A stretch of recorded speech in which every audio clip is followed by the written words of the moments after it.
Mula sa malayo ay umaapaw ang enerhiya ng matanda at dito ay isinaad ng Divine General na talagang punong-puno ang Nantian Gate ng mga nakatagong angking galing, hindi ko akalain na may nakatagong ganitong dakilang dalubhasa dito. Sabay nito isang napakabilis na galaw ang kanyang ginawa upang umatake pahabol pa niya na nakakatuwa ito. At doon ay hindi na nakaiwas ang matanda sa kanyang atake dahil sa sobrang bilis ng pangyayari. Dahil doon ay napasigaw ng malakas si Zhang Xiaoquang sa pangalan ng matanda. Dumura ng dugo ang matanda dahil sa pinsala at kanyang sinabi sa kanyang young master na alam kong lumaki kang nakikinig sa mga kwento tungkol sa pamilyang Zhang. Bata ka pa noon at puno ng sigla at laging nagnanais na makilala at maparangalan ang iyong sarili at ang buong Zhang family, ngunit sa halip na pagkilala pangungutya at paghamak lamang ang iyong tinanggap. Inakala kong mawawalan ka na ng pag-asa, ngunit hindi, habang dumarami ang mga pagsubok na iyong pinagdadaanan lalo kang nagiging matapang. Isang kabataang tulad mo young master ay tunay na pambihira. Nang dahil doon ay sinipa ito ng Divine General sa pangaupang labis na mapuluhan ang matanda. Kahit nahihirapan ay patuloy niyang sinabi na ang katotohanan ay dating dakila at tanyag ang pamilyang Zhang, at hindi lamang ito bisang sabi-sabi lamang. Dagdag pa niya rito ang iyong ancestor ay dating pinuno ng hukbo na namumuno sa 100,000 mandirigmang may kapangyarihan, noong unang panahon, sumunod siya sa isang napakadakilang pinuno at sinakop ang lahat ng lupain at ang kanyang tagumpay ay umabot sa buong daigdig. Nasaksihan ko ang lahat ng ito noong bata pa ako, ito ang karangalan ng pamilyang Zhang na isang bagay na tunay na dapat ipagmalaki. Mula sa malayo ay sinabihan naman siya ni Zhang Xiaoquang na tumigil na ito sa pagsasalita at tumakas na lamang. Gayunman ay hindi ito pinahintulutan ng Divine General dahil kahit isa daw sa kanila ay walang mabubuhay. Tumayo ang matanda at sinagot ang Divine General na ngayon ipapakita ko ang katapangan at gagawin ko ang nararapat kahit mapanganib. Hayaan ninyong makita ninyo ang tunay na lakas ng pamilyang Zhang. Sa nilalabas na napakalakas na enerhiya ng matanda ay nabahala doon ng Divine General at nagulat. At mula dito ay itinaas ng matanda ang kanyang daliri at ginamit ang kanyang pinakamalakas na atake na kung tawagin niya Ultimate Technique Heaven Shaking Finger. Nang tumama ay hindi roon makapaniwala ang Divine General at napasigaw na imposible.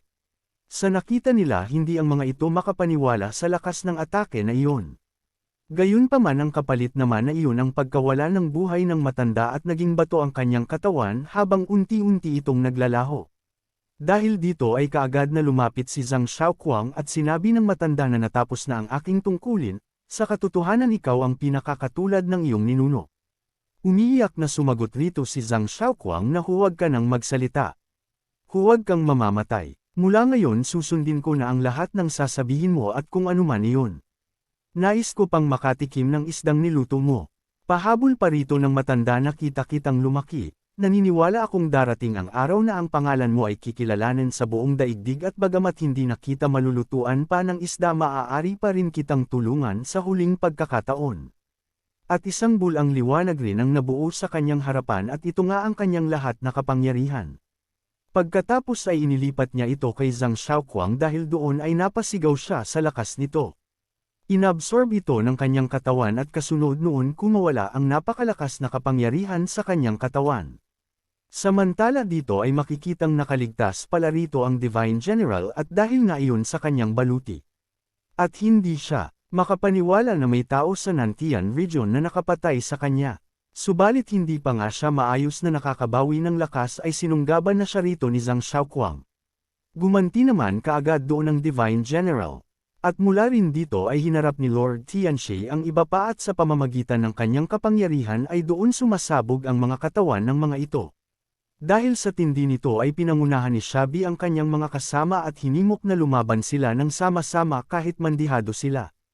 Pumapailan lang ang mga ito sa taas at sabay-sabay nilang sinugod si Lord Tianxi, gayunman ay sinabihan lamang sila ng Divine General na mga kawawang nilalang. Kasabay nito isang atake ang kanyang pinakawalan dahilan na mapahinto ang mga tao doon. Dahil sa bilis nito ay hindi na nila ito naiwasan at isa-isa silang bumagsak pababa. Hindi na ito kinaya pa ng lahat at bawat sa kanila ay nakaluhod na lamang at doon ay bumaba ang Divine General. At lumapit sa isa at hinawakan ang ulo nito at sinasabi ng mga walang alam at paano daw mga ito ng ahas na tumututol sa kanila. Kasunod nito ay walang awa itong pinatay ng Divine General.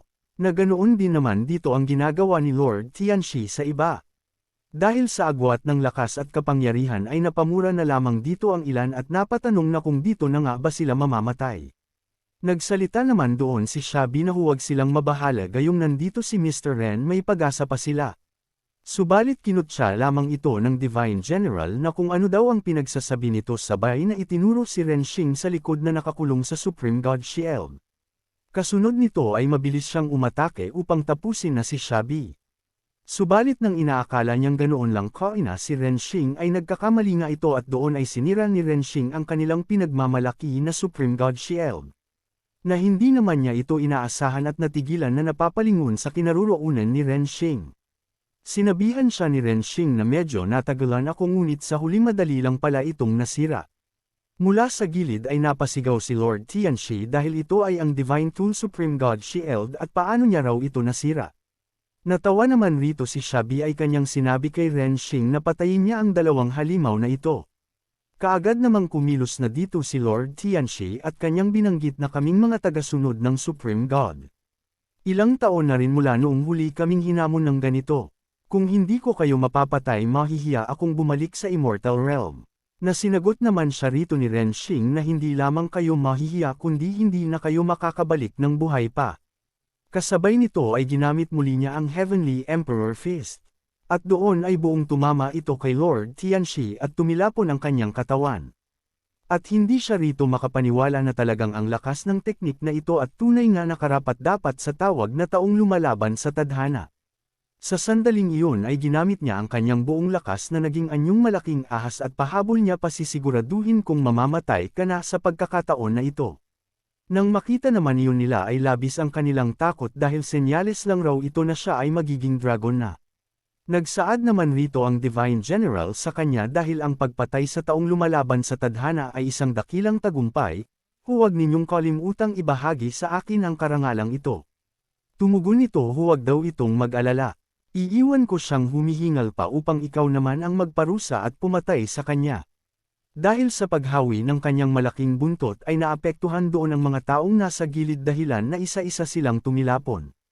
Naghayag si Lord Tianxi kay Ren Xing na kung mayroon itong tapang bakit ito umiilag. Sagot niya rito sinusubukan ko lamang ang iyong lakas, batay kasi sa ipinakita mo wala ka namang gaanong halaga, na sinagot naman kaagad ito ni Lord Tianxi na napapainit mo talaga ang ulo ko sa kakatawa.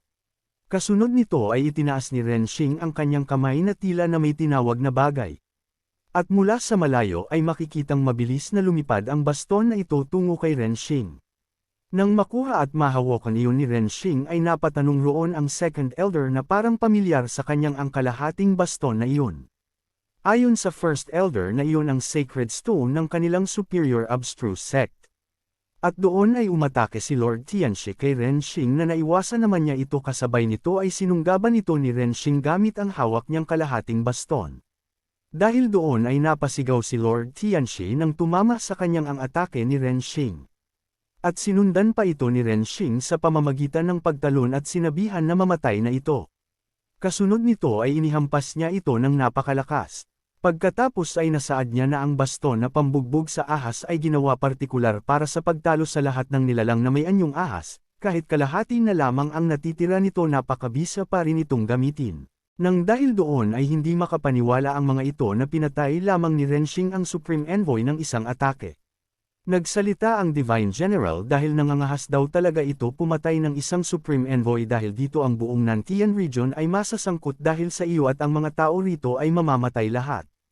Gayunman wala namang pakialam roon si Ren Xing sa kanyang pinagsasabi dahil mamamatay din daw ito dito.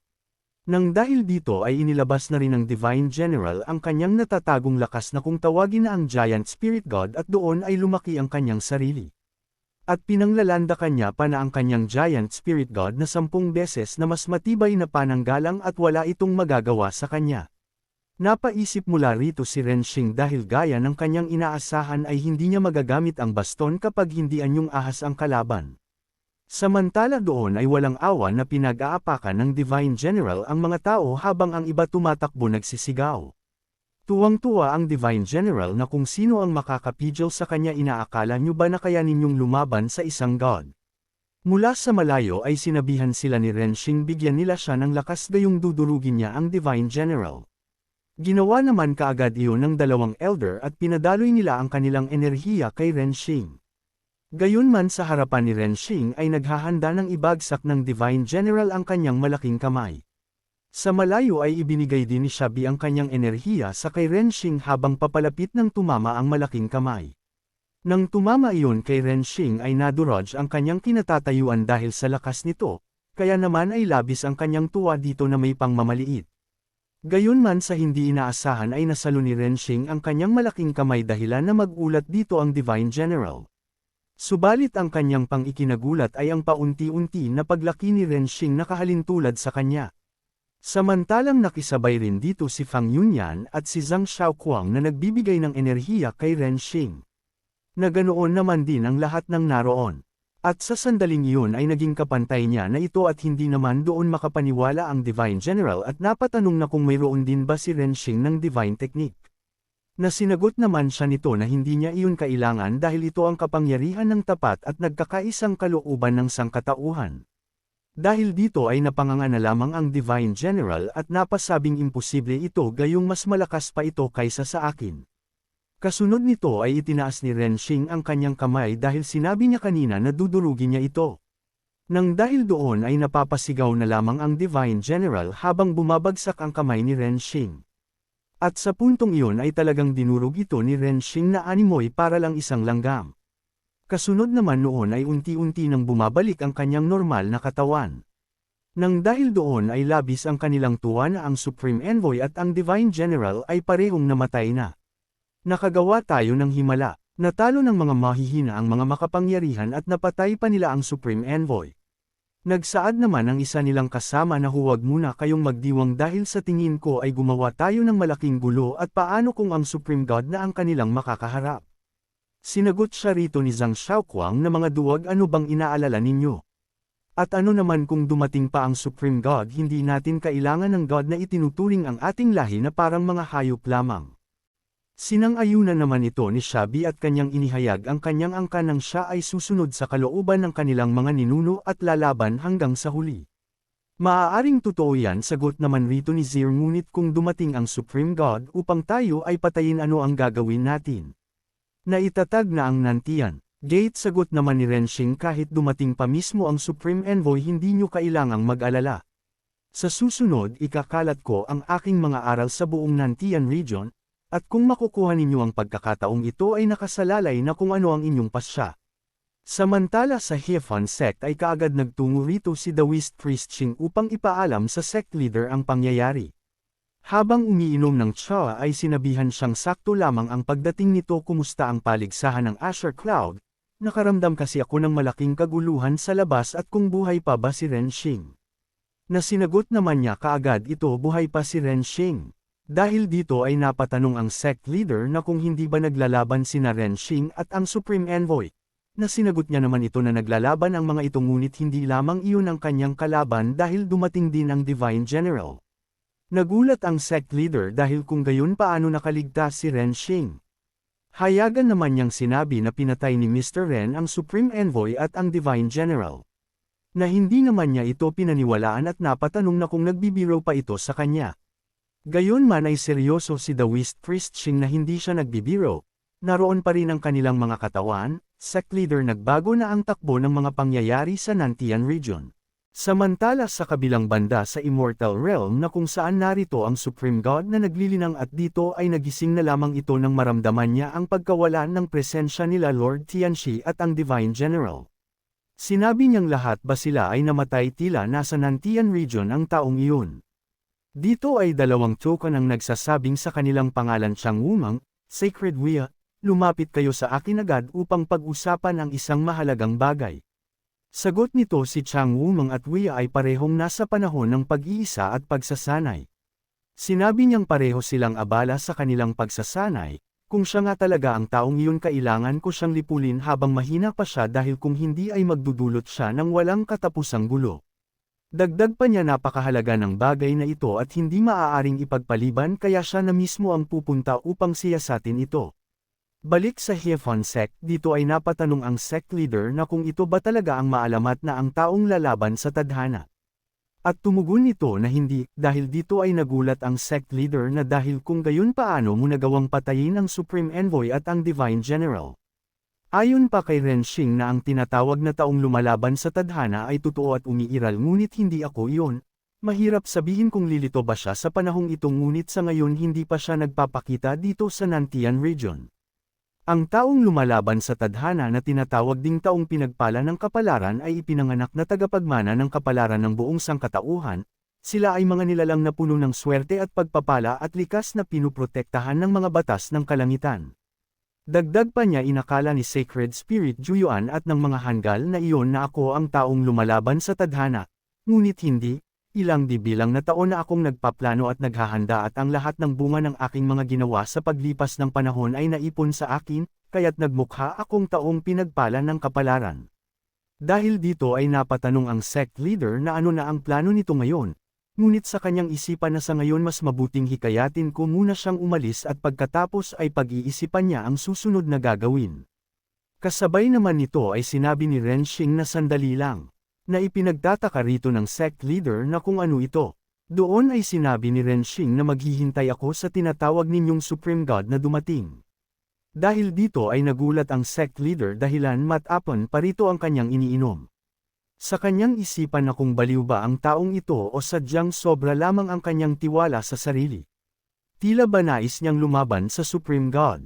Kaya napatanong muli dito ang sect leader na kung kailan ito babalik sa Superior Abstruse sect at napaisip kailangan ko siyang hikayatin na umalis muna sa Hyefon sect. At direkta naman siyang sinagot ni Ren na hindi ako babalik gayong maghihintay ako rito sa tatlong hamak na iyon.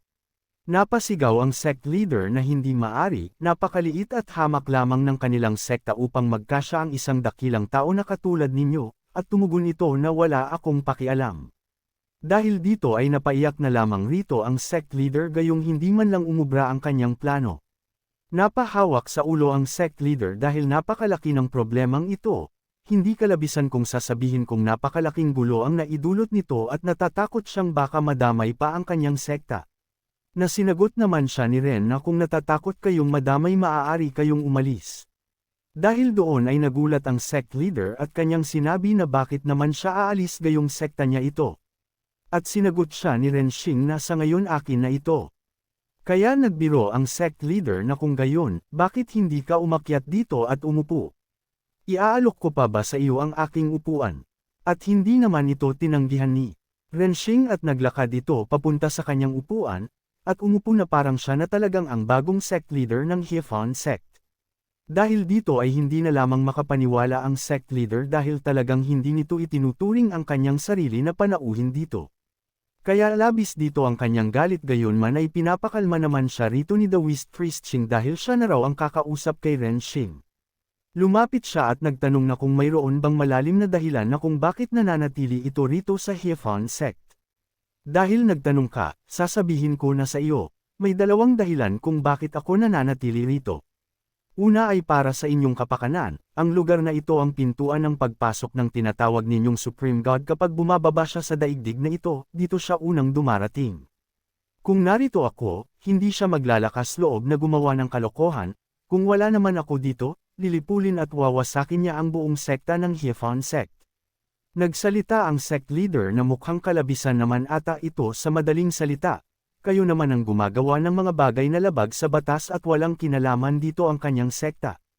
Ayon kay Renshing inaalipin ng mga hamak na iyon ang ating lahi at itinuturing na parang pagkain lamang, sa tingin mo ba ay makikinig sila sa anumang paliwanag ninyo?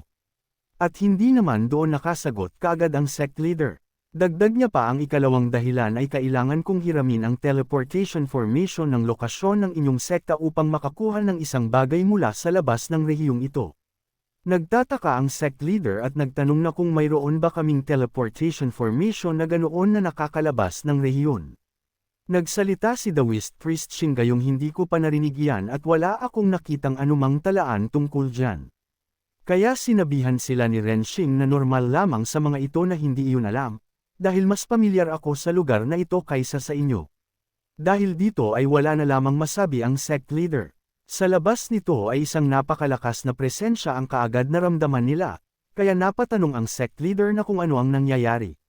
Sa sandaling iyon dumating ang isang disciple at kanyang ipinaalam na bumaba na ang Supreme God. Nang marinig iyon ay halos mawala ng balanse ang dalawa dahil siguradong tapos na sila. Kaya napatanong sa takot ang sect leader na kung ano na ang gagawin nila, ito na ba ang katapusan ng Nantian region. Samantala wala man lang doon na anumang pagkabahala si Renshing, kaya kaagad na lumapit si Taoist Priest Shing at nagtanong na ano ang dapat nilang gawin. Hindi ko inakalang darating agad ang Supreme God ng ganito kabilis. Tumugon nito na kung bakit ang mga ito natataranta. Ayon sa sect leader, paano ba ako hindi matataranta gayong siya ang maalamat na Supreme God. Dito ay tumayo si Renshing at sumunod daw ang mga ito sa kanya dahil haharapin nila ito. Sa labas ng Hifan sect ay naghahantay dito ang Supreme God. Sa kanyang isipan ang kapangyarihan ng daigdig dito ay pinipigilan ang kanyang tunay na katawan, kaya sa ngayon ay isang clone lang niya ang nandito upang siyasatin ang kalagayan dito. Sa baba nito ay ramdam ng mga tao ang napakalakas na presensya ng Supreme God at hindi daw talaga matatawaran ang kanyang kapangyarihan. Nasabi pa ng isang ito, isa na siyang nilalang na katulad ng isang God. Mayroon ba talagang paraan si Mr. Ren upang labanan siya? Mula sa itaas ay nagsalita ito na kung nasaan ang kanilang sect leader. Kaagad namang lumabas dito ang sect leader na tumatakbo na natatakot dahil narito raw siya. Nagsalita ito dahil dito parehong namatay ang kanyang Supreme Envoy at ang Divine General, kaya nais bang maghimagsik ng inyong Nantian region. Kaya bigyan daw siya ng sagot nito. Hindi naman kaagad dito sumagot ang sect leader dahil doon ay binigyan siya ng matinding pressure ng Supreme God. Dahilan na mapinsala siya ng husto nito dahil sa lakas na pinakawalan ng Supreme God.